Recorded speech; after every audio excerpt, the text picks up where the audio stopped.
أعوذ بالله من الشيطان الرجيم بسم الله الرحمن الرحيم وقضى ربك ألا تعبدوا إلا إياه وبالوالدين إحسانا صدق الله العظيم সম্মানিত মুসল্লিয়ানে কেরাম, পৃথিবীতে যে আমি আপনি এসেছি, এই পৃথিবীতে আমি আপনি আসার যে মূল কারণ, যে মূল মাধ্যম, আমাকে আপনাকে সৃষ্টিকর্তা আল্লাহ পাক পৃথিবীর মধ্যে পাঠিয়েছেন। কিন্তু আল্লাহ পাক পৃথিবীর মধ্যে পাঠিয়েছেন, পৃথিবীতে আসার যে মাধ্যমটা, সেইটা হচ্ছে মা আর বাবা। মা আর বাবা, এই দুইজন মানুষের মাধ্যমে আমি আপনি পৃথিবীর সমস্ত মানুষ এই পৃথিবীর মধ্যে আসতে পেরেছি। যদি মা আর বাবা না থাকতো তাহলে পৃথিবীতে কোনো মানুষ আসতে পারতো না। তাহলে পৃথিবীতে যে আমি আপনি এসেছি, মূল কারণ কি? মা আর বাবা। এই দুইজন মানুষের মাধ্যমে পৃথিবীর আলো বাতাস সব কিছু আমি আপনি দেখতে পেরেছি, বক্ষণ করতে পেরেছি, আমি আপনি পৃথিবীটা ঘুরে দেখার সুযোগ পেয়েছি। এই দুইজন যদি না থাকতো পৃথিবীতে কোনো মানুষ আসতে পারতো না।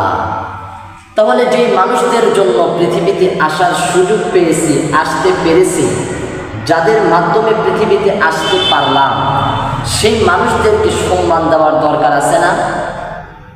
সেই মানুষদেরকে যে সম্মান দিতে হবে সেটা আমার কথা নয়, সেটা মোল্লার কথা নয়, সেইটা হচ্ছে আল্লাহর কথা। আল্লাহ পাক তিনি পবিত্র কোরআনুল কারীমের মধ্যেই তিনি বর্ণনা করেছেন। তিনি বলেছেন, ওয়াকাদা রাব্বুকা আল্লা তা'বুদু ইল্লা ইয়্যাহু ওয়া বিল ওয়ালিদাইনি ইহসানা।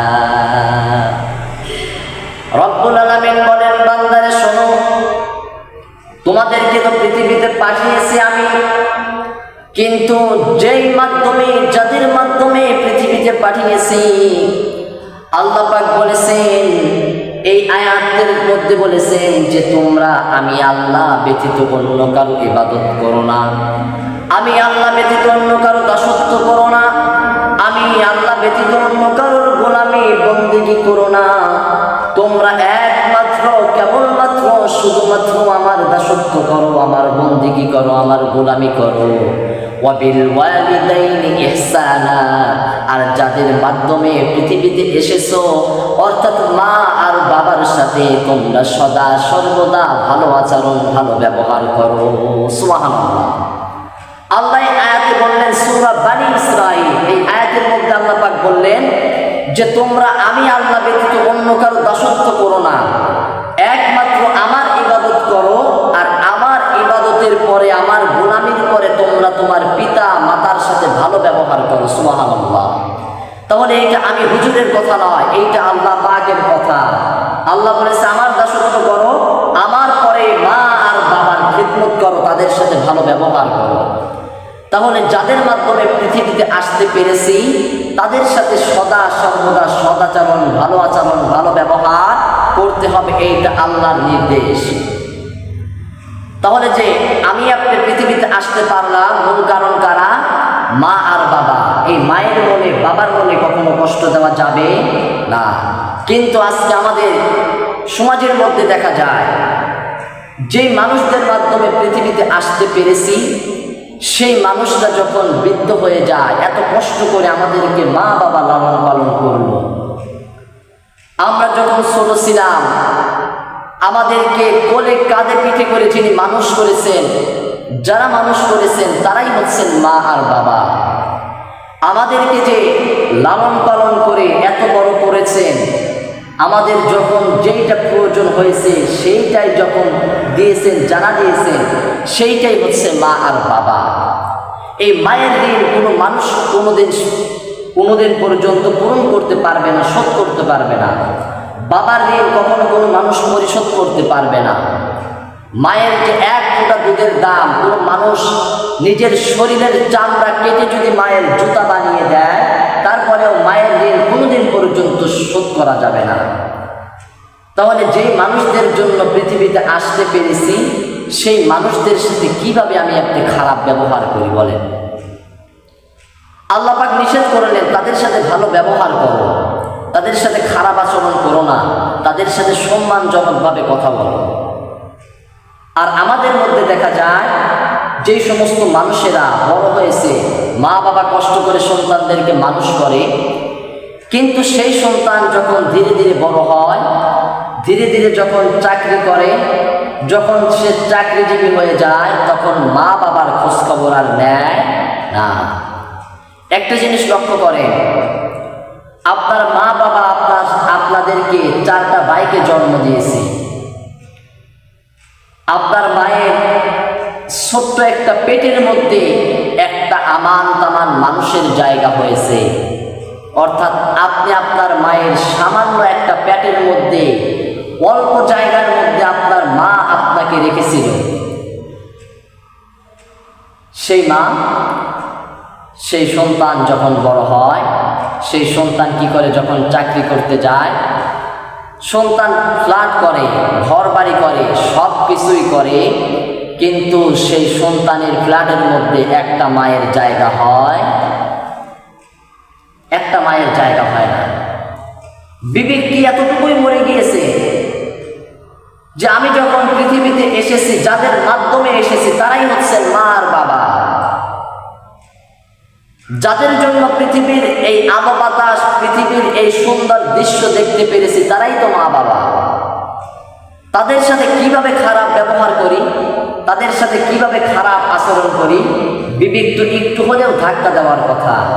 কিন্তু সন্তান বড় হওয়ার পরে যখন স্ত্রী সন্তান তাদের ঘরে জন্ম নেয়, তখন তারা আর মা বাবার দেখাশোনা করে না, মা বাবার খিদমত করে না।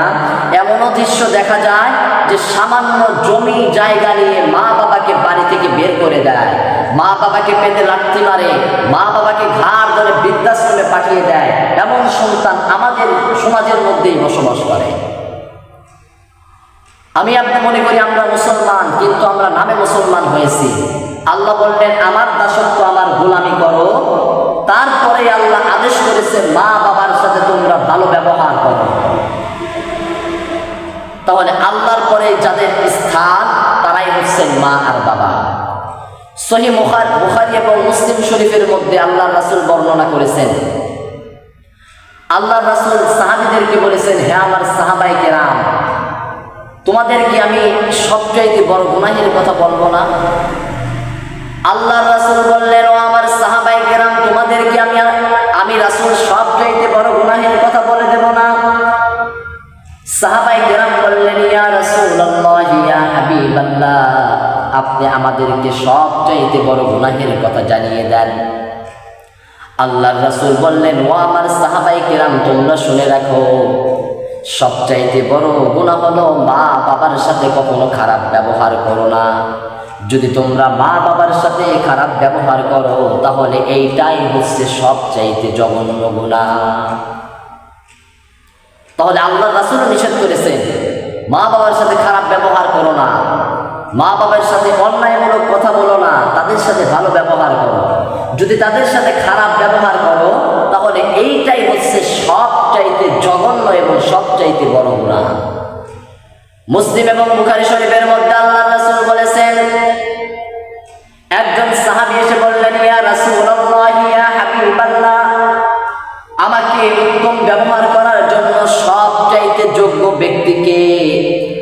আল্লাহর রাসূল বললেন, ও আমার সাহাবী, তোমাকে উত্তম ব্যবহারের জন্য সবচাইতে উত্তম ব্যক্তি হলো তোমার মা। সাহাবী বললেন, ইয়া রাসূলুল্লাহ, মায়ের পরে কে? আল্লাহর রাসূল বললেন, তোমার মা। সাহাবী বললেন, ইয়া রাসূলুল্লাহ, তারপরে কে? আল্লাহর রাসূল বললেন, ও আমার সাহাবী, তারপরেও তোমার মা। এখানে আল্লাহর রাসূল তিনবার মায়ের কথা বলেছেন, তিনবার মায়ের কথা বলেছেন। সাহাবী বললেন, ইয়া রাসূলুল্লাহ, তারপরে কি? আল্লাহর হাবিব এইবার বললেন, ও আমার সাহাবী, এইবার হলো তোমার বাবা। তাহলে বাবার কথা একবার বলেছেন, মায়ের কথা তিনবার বলেছেন।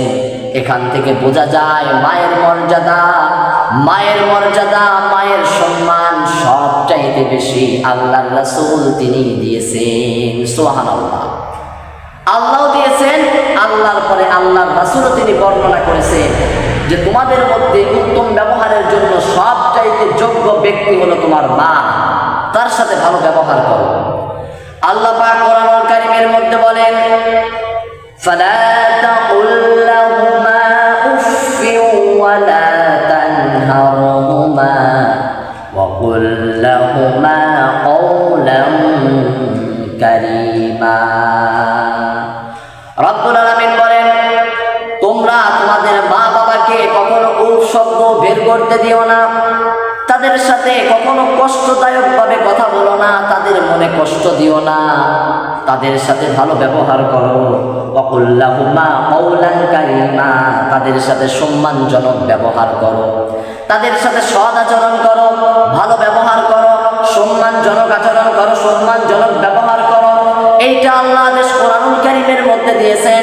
পরের আয়াতে আল্লাহ পাক বলেন, ওয়াকুর রাব্বিরহামহুমা কামা রাব্বায়ানি সগীরা।